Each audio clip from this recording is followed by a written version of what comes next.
नमस्कार दोस्तों। मेरा नाम है विजय कुमार। आप देख रहे हैं कॉमिक्स पिटारा चैनल को। दोस्तों, हम लोग कॉमिक्स पढ़ रहे थे मैं वचन देता हूं, जो कि महाबली भोकाल की कॉमिक्स है। इसका पहला पार्ट मैंने अपने चैनल पे अपलोड कर दिया है। पहले पार्ट में मैंने इस कॉमिक्स को 20 पेज तक कवर कर लिया था। अब इस पार्ट में इसके आगे कहानी को शुरू करते हैं। धरणीधर के पास। धरणीधर तुम्हारा स्वागत करता है महाबली। मुझे आशा नहीं थी कि पिछले मुठभेड़ के पश्चात हम फिर दोबारा मिलेंगे। एक अत्यंत विशेष परियोजन ने मुझे आपके पास आने के लिए विवश कर दिया है। परियोजन? बताओ महाबली। भोकाल ने अपने आने का प्रयोजन बताया तो धरणीधर के माथे पर कई आड़े तिरछे बल पड़ गए। ओह, तो तुम हमारा वो प्रलयंकारी फरसा लेने आए हो जिसे स्वयं महर्षि परशुराम ने हमें भेज दिया था? हाँ, तुम्हें यह फरसा नहीं मिल सकता। ये मेरे वचन का प्रश्न है धरणीधर, और हमारे कर्तव्य का। भोकाल अपने वचन से नहीं फिर सकता और धरणीधर अपने कर्तव्य से नहीं टल सकता। तो फिर इस फरसा को ले जाने का मेरे पास एक ही रास्ता है कि मैं पुकारूं, भोकाल, और मैं आपके प्राण ले लूं। यूं तो हम अमर हैं, परंतु फिर भी अगर तुम हमारे प्राण मांगने आए होते महाबली, तो तुम जैसे मानवता और पृथ्वी के रक्षक को हमने हंसते हंसते स्वयं अपने प्राण दे दिए होते। परंतु हमें खेद है कि तुम हमारा प्रलयंकारी फरसा लेने आए हो, इसलिए यह हमारा कर्तव्य बन जाता है कि हम तुम्हें रोकें, और उसके लिए चाहे हमें तुम्हारे प्राण भी लेने पड़े तो पीछे ना हटे। साए, भोकाल के प्राण जा सकते हैं श्रीमान, लेकिन उसका वचन नहीं जा सकता। उस वचन की लाज रखने के लिए ही मैं भोकाल बनकर अपने महागुरु की शक्तियां और अपने इस तलवार को लेकर यहां आया हूं। सर, टनाक! तू शीघ्र ही सब कुछ यहीं छोड़कर जाएगा, अपनी शक्तियां भी और ये तलवार भी, और अपने ये शरीर भी, जिसकी आत्मा परमात्मा से मिलने जा रही है। एक अपना कर्तव्य निभाने के लिए लड़ रहा था और एक अपने वचन को बचाने के लिए। टन! और हारना कोई नहीं चाहता था, और हारता भी कैसे? हारना किसी को गवारा भी नहीं था। दोनों अपनी संपूर्ण शक्तियों के साथ एक दूसरे से भिड़े हुए थे, और यही कारण था कि कहीं चीखें उबल रही थी, आ कहीं हलचल मच रही थी, कहीं प्रलय आ रही थी। अचानक धरणीधर के हाथ रुक गए। ओह, अगले ही क्षण, बंद करो ये युद्ध। तुम्हारी विजय हुई भोकाल। तुम हमारा फरसा लेकर जा सकते हो। आश्चर्यचकित भोकाल ने फरसा थाम लिया और उसे लेकर तुरंत ही वापस लौट पड़ा। लेकिन धरणीधर का फरसा लेकर वापस लौटता भोकाल खूब जानता था कि वो विजयी नहीं हुआ था, बल्कि उसे विजयी किया गया था खुद धरणीधर द्वारा।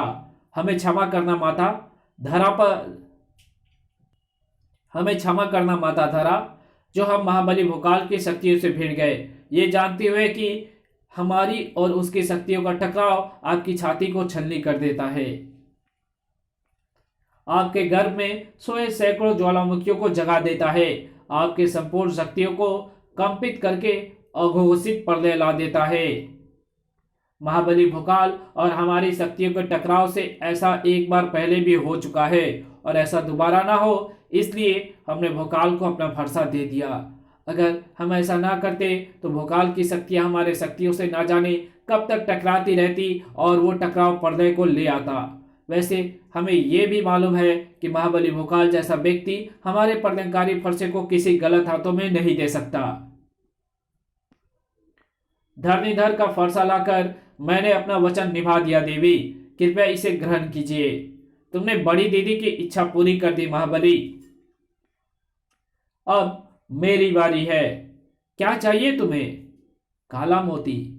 काला मोती? काला मोती जिसके बारे में सदियों से बहुत से कम लोग जानते हैं।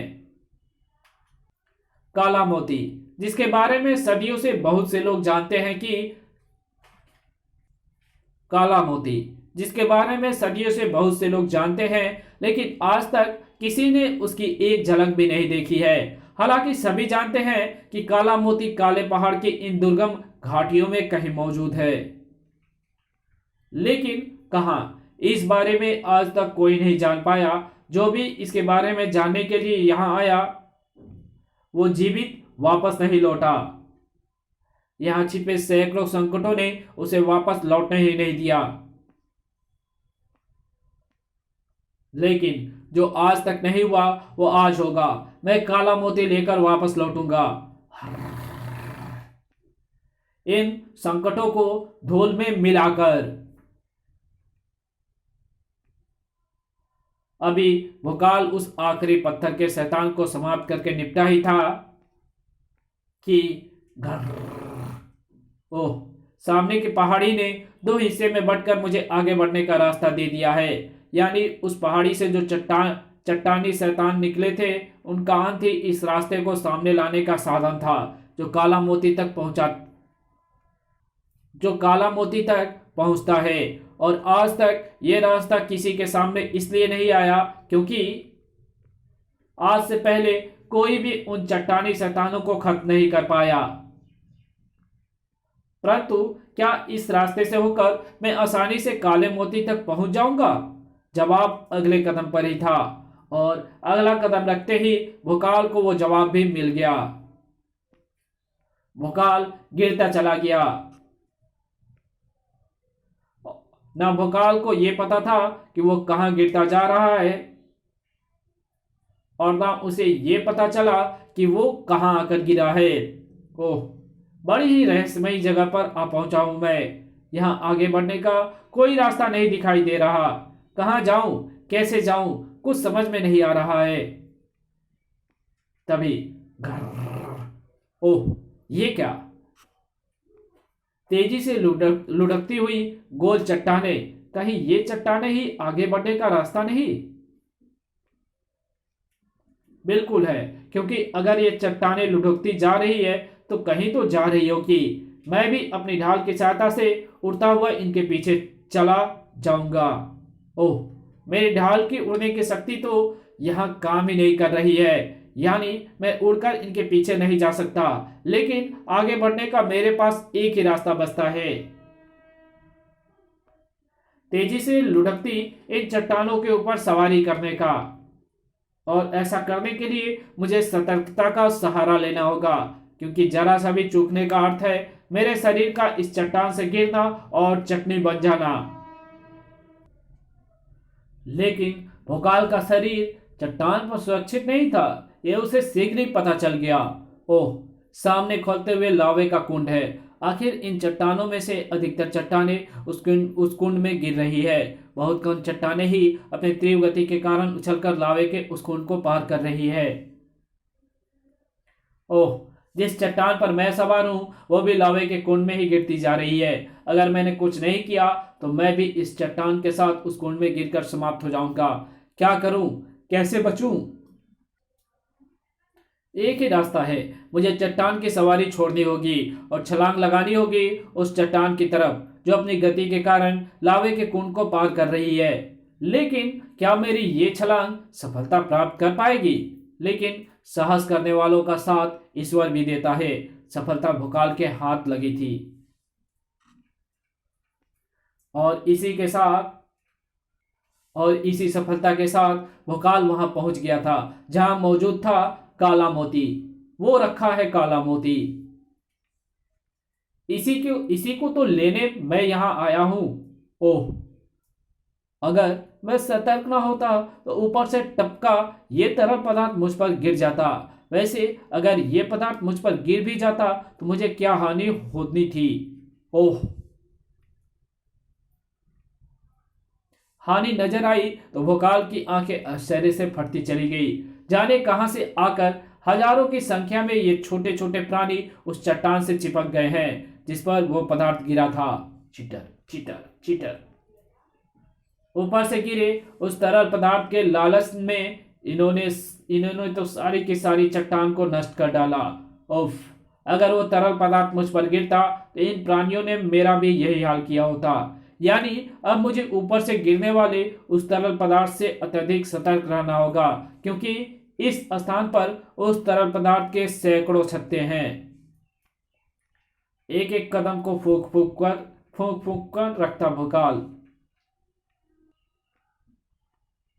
काले मोती तक पहुंच गया। लेकिन जैसे ही उसने काले मोती को हाथ लगाया, वैसे ही मानो उस पर प्रलय टूट पड़ी। छड़ाक! उफ! वैसे भोकाल पर टूटने वाले का रूप प्रलय के रूप में भी कम नहीं था। उफ! मुझे इस भयंकर प्राणी ने बुरी तरह जकड़ लिया है।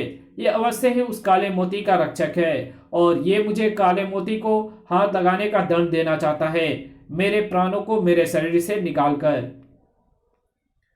अगर इसके पहले ही प्रहार में मेरे हाथ से मेरी तलवार को छूटकर ना गिर गई होती तो मैं इसके प्राणों को इसके शरीर से निकाल देता और अपने प्राण बचा लेता। अब ये काम मुझे अपनी शारीरिक शक्ति से करना होगा, नहीं कर सकता। इसकी पकड़ इतनी मजबूत है कि मेरी शारीरिक शक्ति इसका विरोध नहीं कर पा रही है। मैं छूट नहीं पा रहा हूं। छूटना तो होगा ही, नहीं तो मेरे शरीर को मेरे प्राणों को छोड़ना होगा। लेकिन तलवार के बिना और इसकी शक्ति के विरुद्ध मैं इससे कैसे छूट सकता हूं? कहीं कोई रास्ता दिखाई नहीं दे रहा है। एक क्षण दिखाई दे रहा है, एक रास्ता दिखाई दे रहा है और उसके लिए मुझे एक बार फिर अपनी सारी शक्ति संजोनी होगी ताकि मैं इसे खींचकर ऊपर से टपकते इस तरल पदार्थ के नीचे ले जाऊं। इसने मेरे शरीर को पूरी तरह अपने शिकंजे में कस रखा है। यह मेरे लिए ही अच्छा है, क्योंकि इससे ऊपर से टपकता तरल पदार्थ मेरे शरीर पर नहीं, इसी के शरीर पर गिर रहा है। इसलिए इस कहानी को यही खत्म करते हैं। इसके आगे कहानी पढ़ेंगे इसके पार्ट 3 में। तो मिलते हैं इसके तीसरे पार्ट में। तब तक के लिए बाय। अगर वीडियो अच्छी लगी तो इस वीडियो को लाइक कर देना, चैनल पर नए हो तो चैनल को सब्सक्राइब कर बेल आइकन को जरूर प्रेस कर देना और मेरे दूसरे चैनल डिवाइन टेक्नोलॉजी को सब्सक्राइब करो और जा करके उसकी वीडियोस देखो। ओके, वहां पे मैंने अच्छी अर्निंग से रिलेटेड भी वीडियोस डाल रखी है।